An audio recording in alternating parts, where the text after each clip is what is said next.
Hi, this is Roger, thanks for dropping by. A little kitchen time session. This Masdevallia was a gift from one of the people on the coach trip. When we went to Rithlington, so it's actually a Rithlington school project plant, but it's also one of my project plants, one of those on the list to pay particular attention to as the year progresses. And the bloom is just showing signs of starting to fade, so irrespective of whether it's in bloom or not, I just don't like the way this is potted. Masdevallia in large chunky bark just doesn't sound right to me. It dries incredibly fast, which is not really what's wanted. So I'm hoping that somebody, when they potted this, actually wrapped the roots in some sphagnum and then put the bark around the outside, but I'm not so sure. I think the whole thing is just bark. It's just bark that doesn't seem to want to let go at the moment. Let's just see if it'll tease out. It could be just a couple of large pieces jamming it in there. Yeah, that's all it was. No, it's just in bark. That is an incredibly unusual way to pot up a Masdevallia, quite honestly. Now I've got to go careful because I don't think this has long been potted up. Although, the way the roots are hanging on to some of this bark, maybe it has been in there a while. But I want to do minimal damage. At the end of the day, this is a small division. This is not a large mature Masdevallia by any means. It's quite a small division. There are some signs of some new roots near the base there. Not a lot, but some. So some of this bark's going to have to stay there. I'm not tearing at the roots to get the bark off. All I want to do is get these roots into something that will hydrate better. I think they're okay. They're firm. So I don't think we're looking at a poor root system. And for the size of the plant, it's not a bad root system. But as I said, I watered this deliberately. I usually repot dry, I must admit, but I watered this deliberately on the grounds that I thought if the roots are hanging on to some of this bark, it might let go easier if the bark's wet. I'm just teasing each little piece in turn, and if it's really hanging on there, it's going to stay. But if it'll just loosen and come off, which most of it seems to be doing, quite honestly. It's just lifting off. It's not tearing, it's just lifting. And I think most of it will come off. So it must have been in there long enough for the roots to start attaching. And it doesn't seem to have done them any harm. But it just takes an awful lot of hydrating the way it was potted. And obviously once we head in towards the warmer weather, it could become a bit of a pain, in as much as it could even need watering either every day or possibly even twice a day if we get really hot weather, which I don't want to do. We have ways of getting around that. I think that's about as much as I dare take off. Those two bits really seem to want to hang on to that root. Oh, I don't know. There we go. You know, they are just flipping off. And that's most of it now. One last big bit there. You're just going to lift off? Yes. Jolly good. Right. Okay, well, that's not a bad little root system, but now you can see this is a small plant. I was surprised it was blooming on that size plant, but it may well be a piece that was taken off, although I can see no signs of where the rhizome has an abrupt end to it, if you know what I mean. In other words, where somebody snipped a bit off another plant. I don't see any signs of that. Maybe it has been grown on then. It's actually called Masdevallia Copperwing, although the tag on there just puts it down as a primary cross. So it's decuman crossed with Veitchiana. but I was reliably told by somebody who knows that it's actually got a registered name. But maybe when this cross was done, which may well have even been done at Ridlington by the school kids in their lab as part of their lessons, maybe at that time they weren't aware that it had been registered. Who knows?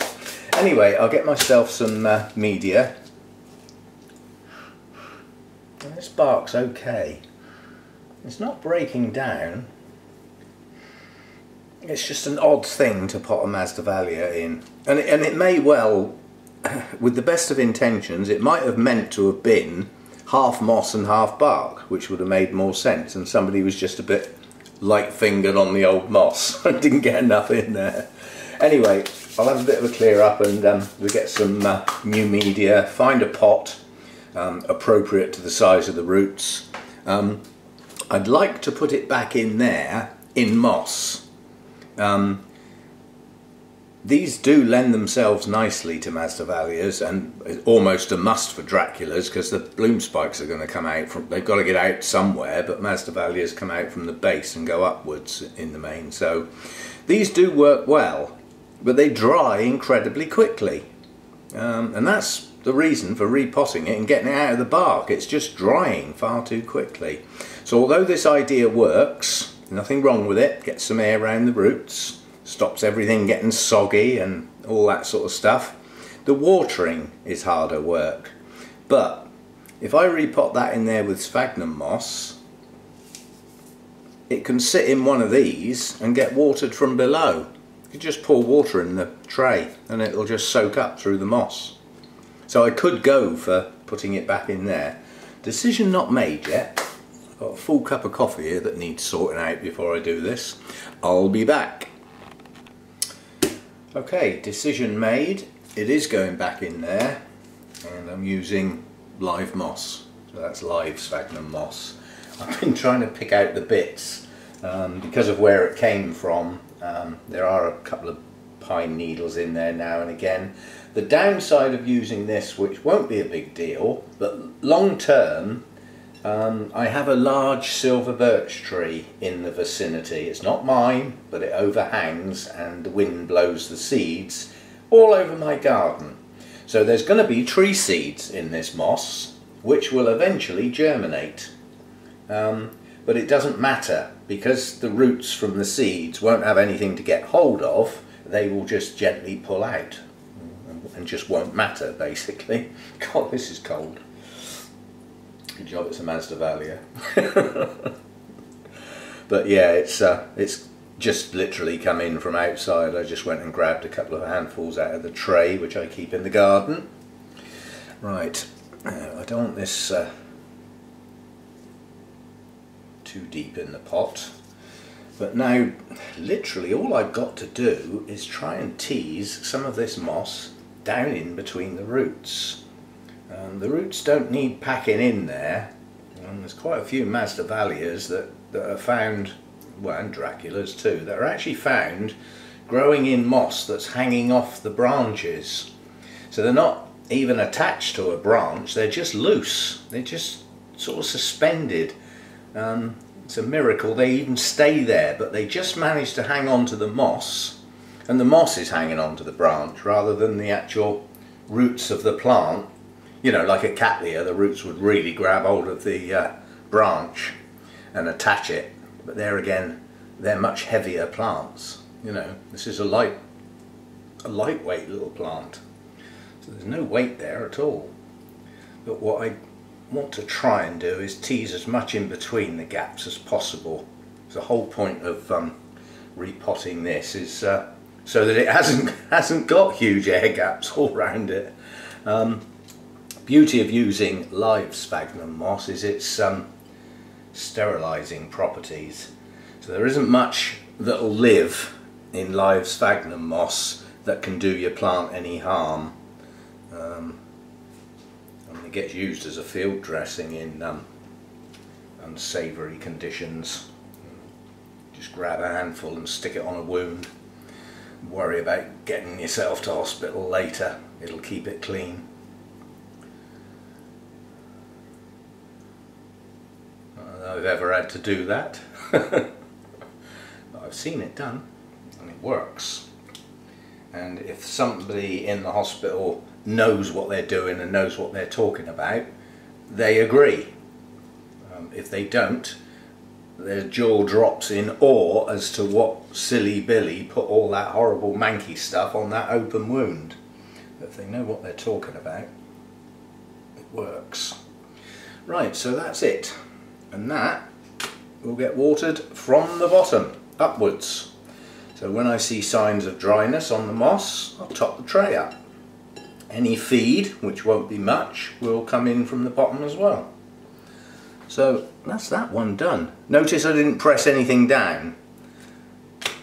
I could just do that and settle it, but I don't need to. If you look at that, it's nice and compact without being squashed down. So there's still the capability of getting some air in there. Okay, so that's that one done. I'm actually now going to do another one, but I need to end this video because that's a project plant. And I want to keep the project plants as separate things so that they can go in their separate playlist. So that's that one done. I'll see you next time.